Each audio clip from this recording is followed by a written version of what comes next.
In the stifling Texas heat of July 2014, a man in a FedEx uniform knocked on the Stay family's door in Spring, Texas. It was the kind of suburban home where kids' bicycles lined the driveway and wind chimes whispered in the breeze, a place where laughter should echo through the halls. But the man on the porch wasn't delivering a package. He was delivering death. Within minutes, 5 members of the Stay family lay dead. A 6th would succumb days later. And what made it even more chilling, the killer was not a stranger. He was family by marriage. Ronald Lee Haskell Jr., once seen as a devout Mormon, a husband, a father of 4, had masked his growing darkness behind a smile. Beneath that facade was a man spiraling into madness. This isn't just a story of murder. It's a story of obsession, control, missed warnings, and the tragedy that unfolds when a monster wears the mask of normalcy. If stories of domestic violence, manipulation, and cold-blooded revenge unsettle you, proceed with caution, because once you hear this story, it will haunt you.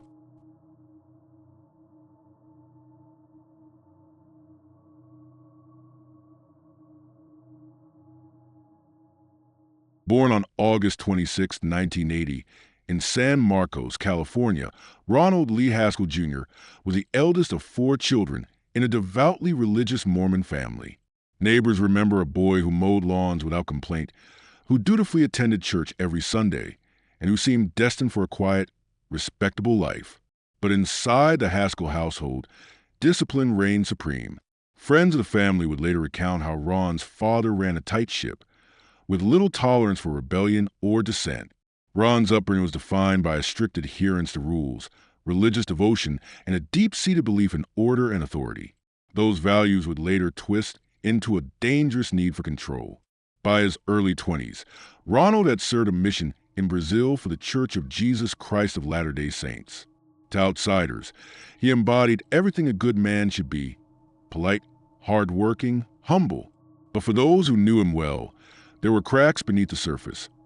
Flashes of temper, a stubborn insistence on getting his way, a simmering resentment toward any slight or insult.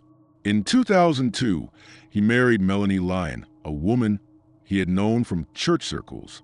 They built a life in Logan, Utah, raising 4 children. From the outside, it seemed idyllic. Behind closed doors, the facade was already crumbling. Melanie's world soon shrank under Ron's tightening grip. He controlled where she went, who she spoke to, and what she wore. Friends noticed that Melanie, once lively and independent, became withdrawn. She rarely left the house without Ron's permission. Publicly, Haskell maintained a polished image, an attentive father, a faithful churchgoer. Privately, he was explosive, volatile, and frightening.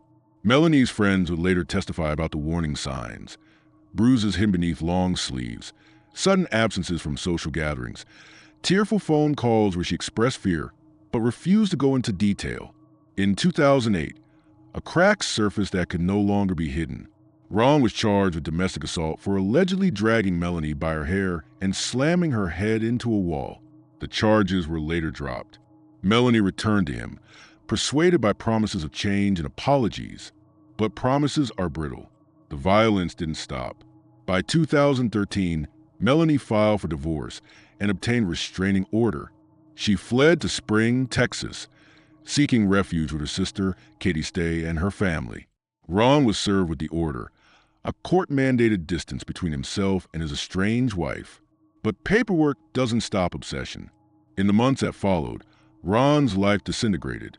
He lost custody battles, faced mounting debts, and became increasingly isolated. Court records show that Melanie's protective order was extended due to Ron's threatening behavior. He fixated on one belief: Melanie had ruined his life, and he would make her pay. Ron meticulously plotted his revenge. He studied the Stay's routines, stalked their neighborhood, and even acquired a FedEx uniform as a disguise.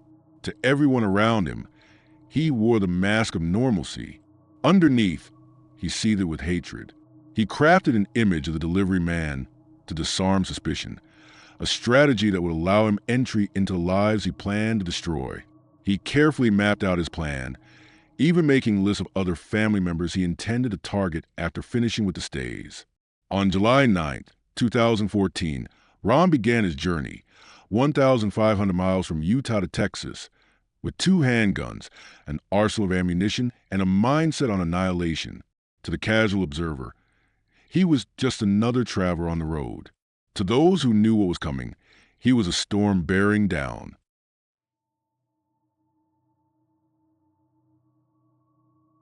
Katie Stay, her husband Stephen, and their 5 children lived in a picturesque home on Leaflet Lane.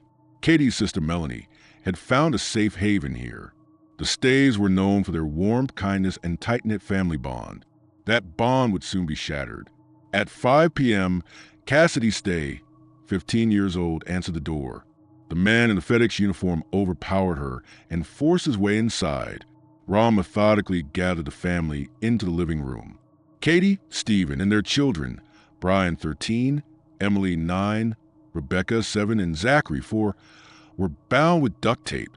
Cassidy tried to reason with him, assuring him they didn't know where Melanie was. It didn't matter. With calculated cruelty, Ron shot each family member in the head. When it came time for Cassidy, she raised her hand to shield herself. The bullet grazed her skull, and she collapsed. Thinking she was dead, Ron fled the scene. The horror was unspeakable. A family wiped out in moments. Their home transformed from a sanctuary to a crime scene. But Cassidy wasn't dead. Bleeding and disoriented, she summoned the strength few could imagine. She dialed 911 and, despite her injuries, named Ronald Lee Haskell Jr. as the shooter. Police were dispatched immediately. Ron's car was spotted. A high-speed chase ensued, ending in a 3-hour standoff. Inside his vehicle, officers found a chilling manifesto, a detailed map, lists of other relatives he intended to kill, and the ammunition to do it. He was captured alive.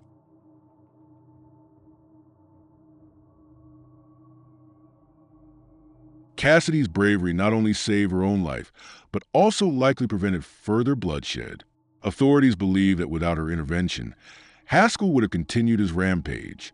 Cassidy's 911 call would later become public, a harrowing audio file that captured her sheer bravery. "Stay calm, sweetheart," the operator urged. "He's gonna kill my family," Cassidy whispered. In the background, the chaos was palpable, cries, gunshots, then silence. Cassidy's voice, trembling but determined, guided officers to the scene. Her call saved her life, and possibly the lives of other relatives still on Haskell's hit list. Haskell's defense team argued that he suffered from bipolar disorder and schizoaffective disorder. They painted a picture of a man mentally unraveling, detached from reality. Prosecutors told a different story, one of obsession, revenge, and methodical murder. They pointed to the detailed planning, the disguise, the notes found in his car, and methodical execution of the Stays. The trial of a man accused of killing 6 members of a Spring family has entered its 4th week, and this could be the final week, at least as far as testimony goes. In 2019, after years of legal delays, the jury found Haskell guilty of capital murder. He was sentenced to death.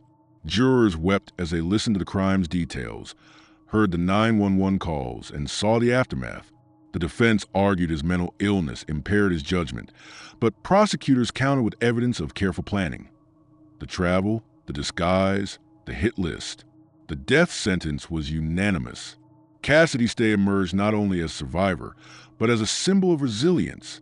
Following the tragedy, Cassidy founded Stay Strong, an initiative advocating for domestic violence prevention and mental health awareness. She has spoken publicly at national forums, vowing that her family's deaths would not be in vain. In interviews, Cassidy often reflects on a quote from Harry Potter that she cited just days after the shooting. "Happiness can be found even in the darkest of times, if one only remembers to turn on the light." The Stay family's massacre sparked national debates about domestic violence and the failure of protective systems. Advocates argue that Haskell's case was a tragic example of how restraining orders often fail to protect victims. Mental health professionals point to gaps in treatment and intervention that allowed a dangerous man to slip through the cracks. The system meant to protect victims like Melanie Stay failed, and 6 lives were lost because of it. Today, laws have been reviewed and updated in various states to tighten gun restrictions for individuals under protective orders. But for many, the change came too late. Experts analyzing Haskell's behavior point to a chilling profile: a man who saw himself as a perpetual victim, unable to accept blame for his failures. His strict upbringing, his controlling personality, his inability to handle rejection or perceived betrayal, all contribute to the creation of a man capable of unspeakable violence. Psychologists warn that individuals like Haskell often escalate from emotional abuse to physical violence, particularly when they feel they are losing control over their victims. His meticulous planning, from the disguise to the hit list, shows a mind not clouded by insanity, but sharpened by rage. Haskell was not a man out of control. He was a man who chose to exert the ultimate control. Ronald Lee Haskell Jr. wore a perfect mask: father, husband, friend. But behind that mask was a man fueled by control and vengeance. His story is a chilling reminder that evil often wears a familiar face. It forces us to ask, how many warnings must we miss before we see the monster behind the smile? And how many Cassidys must rise from the ashes to teach us the cost of silence? What would you do if the person you trusted most became your worst nightmare? Share your thoughts below. And if you want more stories digging into the darkest corners of humanity, subscribe and hit the bell. The Stay family's home was demolished. Too much pain lingered within its walls. Today, a small park stands in its place, a quiet memorial to lives lost too soon. Cassidy's courage and activism continue to inspire thousands. She reminds the world that from the deepest tragedy can come strength and hope.